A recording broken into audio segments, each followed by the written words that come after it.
Bapa dan Putra dan Roh Kudus.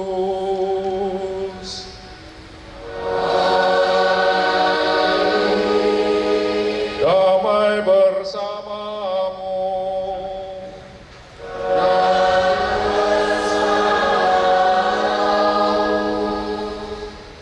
Bapak Kardinal, para Bapak Uskup, saudara-saudari sekalian, selamat datang pada sore hari ini untuk perayaan Ekaristi yang istimewa. Terima kasih khususnya kepada Bapak Kardinal Ignatius Suharyo, kepada Bapak Uskup Ketua KWI Monsinyur Antonius Subianto, para Bapak Uskup yang lain yang juga hadir, yang pasti sudah dikenal umat Keuskupan Pangkal Pinang melalui berbagai media.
Pun bangun, lalu pergi mendapatkan Eli serta berkata, "Ya Bapa, bukankah Bapa memanggil aku?" Tetapi Eli berkata, "Aku tidak memanggil anakku, tidurlah kembali." Waktu itu Samuel belum mengenal Tuhan. Firman Tuhan belum pernah dinyatakan kepadanya. Dan Tuhan memanggil Samuel sekali lagi untuk ketiga kalinya. Samuel pun bangun, lalu pergi mendapatkan Eli serta berkata, "Ya Bapa, bukankah Bapa memanggil aku?" Maka mengertilah Eli bahwa Tuhanlah yang memanggil anak itu. Sebab itu berkatalah Eli kepada Samuel, "Pergilah tidur, dan apabila engkau dipanggil lagi, katakanlah, 'Bersabdalah ya Tuhan, hamba-Mu mendengarkan.'" Maka pergilah Samuel, dan tidurlah ia di tempat tidurnya. Lalu datanglah Tuhan, berdiri dekat, lalu memanggil seperti tadi, "Samuel, Samuel." Dan Samuel menjawab, "Bersabdalah ya Tuhan, hamba-Mu mendengarkan." Lalu Tuhan berbicara kepada Samuel. Samuel makin bertambah besar, dan Tuhan menyertai dia.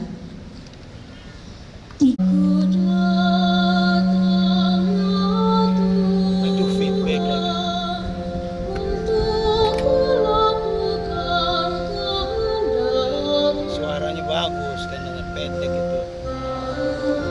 Semuanya disediakan kursi lah latihan ya.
Bacaan dari surat pertama Rasul Paulus kepada jemaat di Korintus.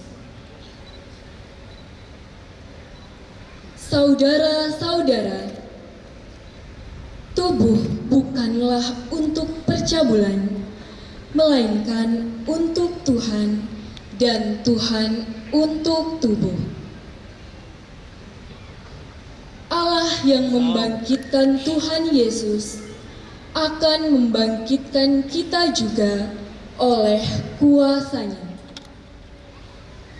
Tidak tahukah kamu bahwa tubuhmu adalah anggota Kristus? Siapa yang mengikatkan dirinya pada Tuhan menjadi satu roh dengan Dia. Jauhkanlah dirimu dari percabulan. Setiap dosa lain yang dilakukan manusia terjadi di luar dirinya. Tetapi orang yang melakukan percabulan berdosa terhadap dirinya sendiri. Atau tidak tahukah kamu bahwa tubuhmu adalah bait Roh Kudus yang diam di dalam kamu, yaitu Roh Kudus yang kamu peroleh dari Allah, dan bahwa kamu bukan milik kamu sendiri, sebab kamu telah dibeli dan harganya telah dibayar lunas.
Tuhan bersamamu.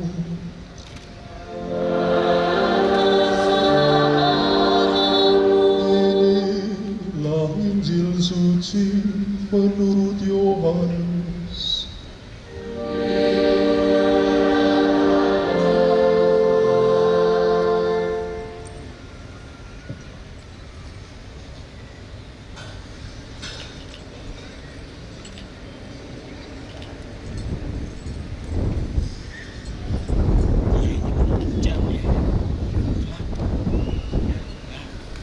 Rasanya pula yang gelap.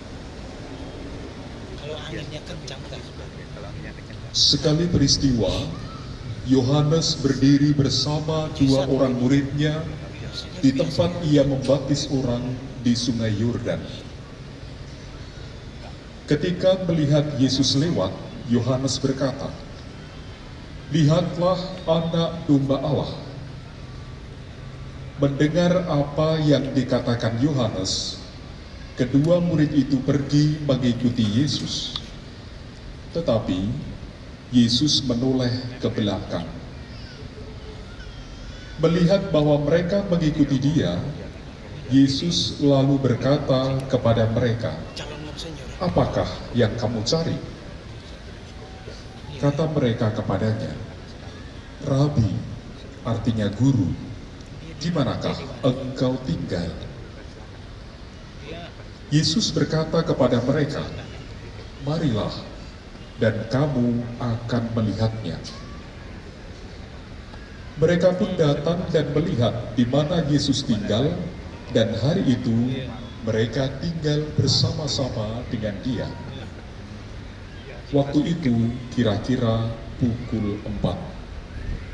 Salah seorang dari kedua murid yang mendengar perkataan Yohanes lalu mengikuti Yesus adalah Andreas, saudara Simon Petrus. Andreas mula-mula menemui Simon saudaranya, dan ia berkata kepadanya, "Kami telah menemukan Mesias," artinya Kristus. Lalu Andreas membawa Simon kepada Yesus. Yesus memandang dia dan berkata, "Engkau Simon, anak Yohanes, engkau akan dinamakan Kefas," artinya Petrus.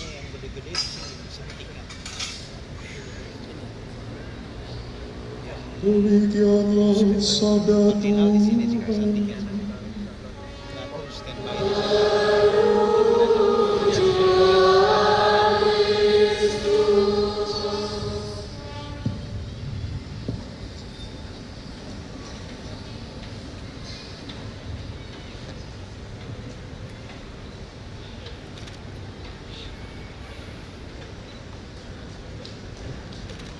Untuk menjadi materi atau berorientasi barang material masuk ke berbagai bidang kehidupan. Getarannya juga merembes masuk ke dalam segala aspek hidup kita. Godaan ini pun masuk ke wilayah rohani, menggoda karya dan pelayanan gereja. Maka tak heran mengapa kadang ada keributan di dalam gereja yang adalah lembaga suci komunitas murid-murid Tuhan. Misalnya di Dewan Pastoral Paroki, persekutuan doa, di kepanitiaan-panitiaan tertentu, di panitia Natal, perayaan-perayaan tertentu. Lalu apa yang diperebutkan? Apa yang dicari? Orang berkata, kami tidak mencari apa-apa. Tidak ada. Uang tidak, malah keluar. Jabatan tidak, malah capek. Lalu apa yang dicari? Hari ini dalam Injil Yesus bertanya kepada murid yang mengikutinya, apa yang kamu cari? Saudara-saudara yang terkasih, untuk apa kita pergi ke gereja?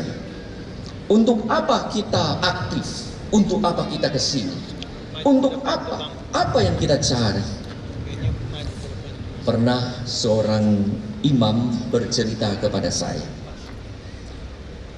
Di parokinya ada seorang ibu yang suka mengirim kopi, dan kebetulan imam ini suka minum kopi. Pada suatu hari imam ini dipindah ke kota lain. Lalu lama ibu ini tidak mengirim kopi karena pastor imamnya yang suka kopi sudah pindah. Ya, tahu di suatu paroki tertentu itu, lalu dihubungi. Imamnya dihubungi susah, tidak jawab. Akhirnya ia punya inisiatif, pergi.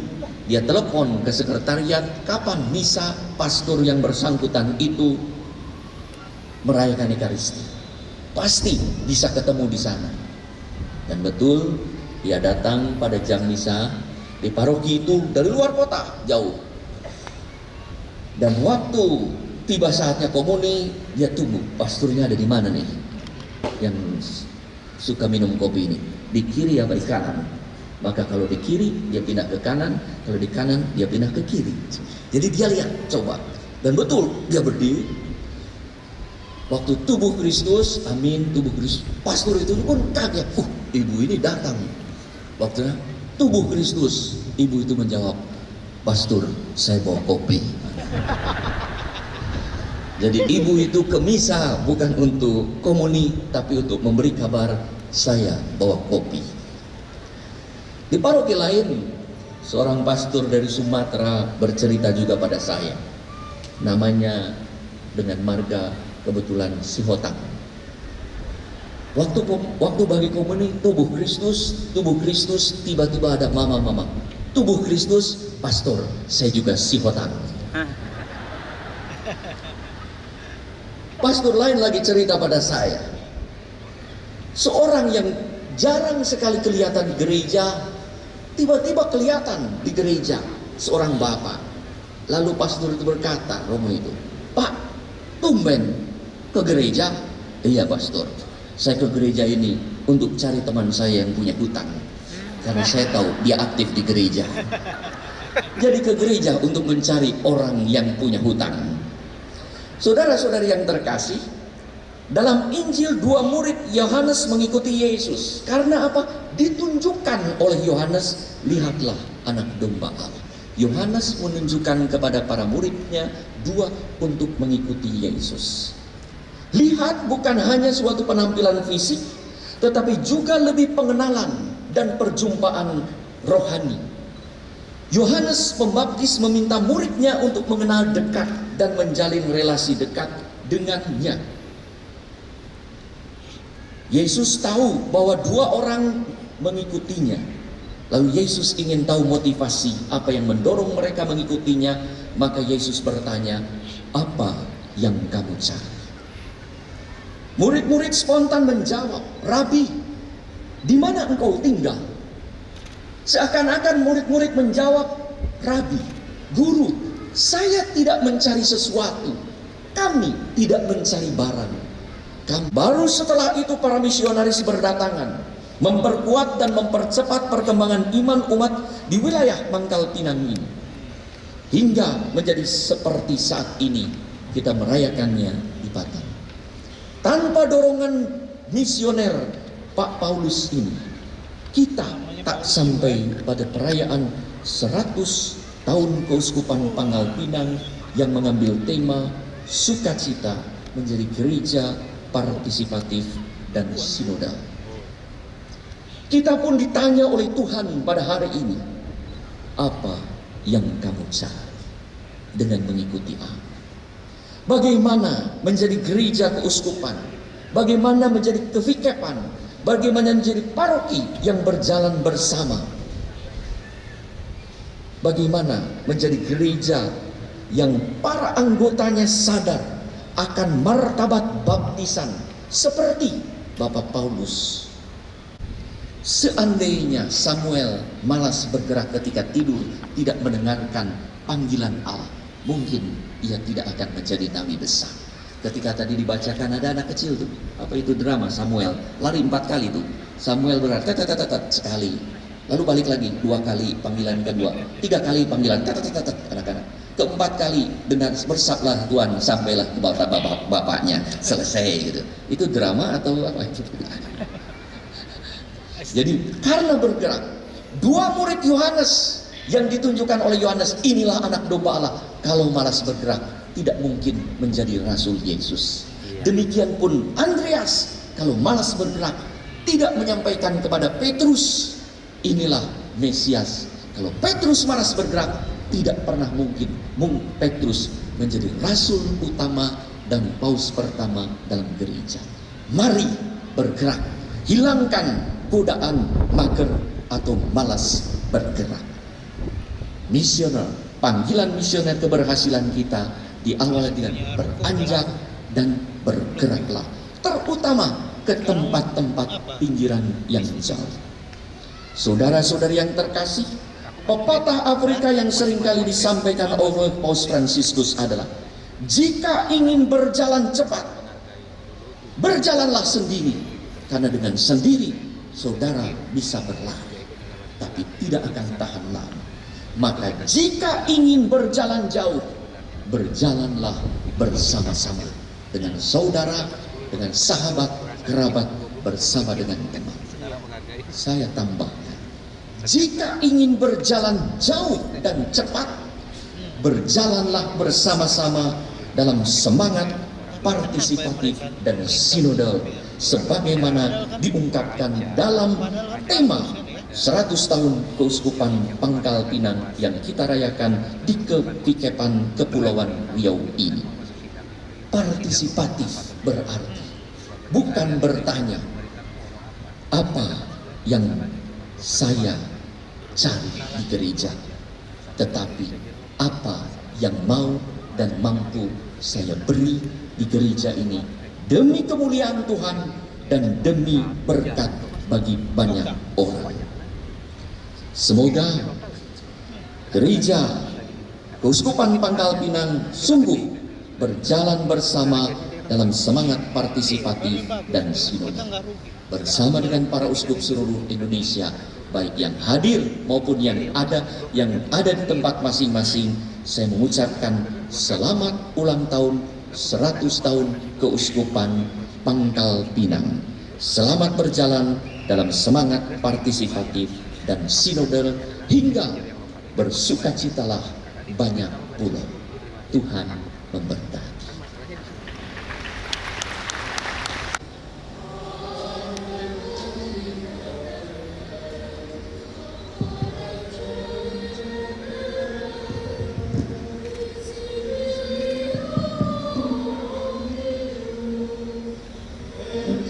Visibile et in nomine Dominum Iesu Christu Filium Dei unigenitum et ex Patre natum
bagi para pemimpin masyarakat kita.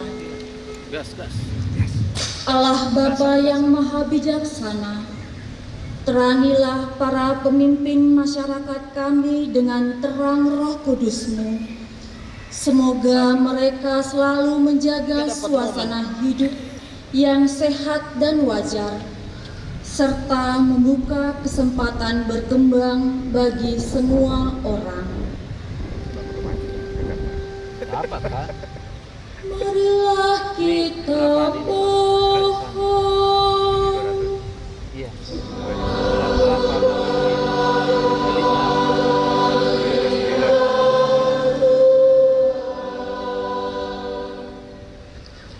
Bagi para penderita, Allah Bapa yang Maha Baik, berkatilah dan teguhkanlah pengharapan, iman, serta kasih mereka yang menderita. Semoga melalui penderitaan yang sedang dialami, mereka mampu mempersatukan dengan penderitaan Kristus dan menggerakkan hati kami untuk menolong mereka dengan perbuatan nyata. Marilah kita mohon.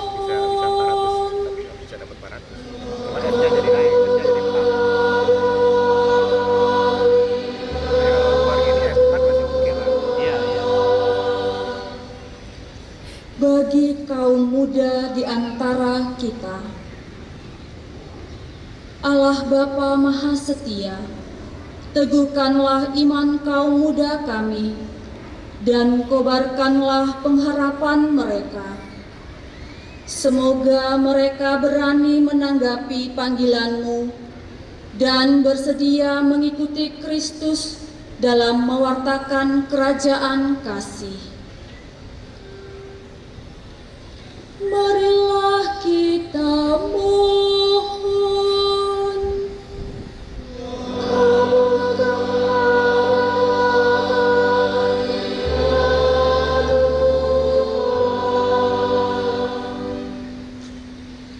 Bagi kita semua yang hadir di sini, ya Bapa, bukalah hati dan pikiran kami, agar kami semakin menjadi gereja partisipatif sinodal, semakin bersukacita dalam Kristus sebagai pusat hidup, semakin teguh berkomunio, dan semakin sadar melaksanakan misi. Marilah kita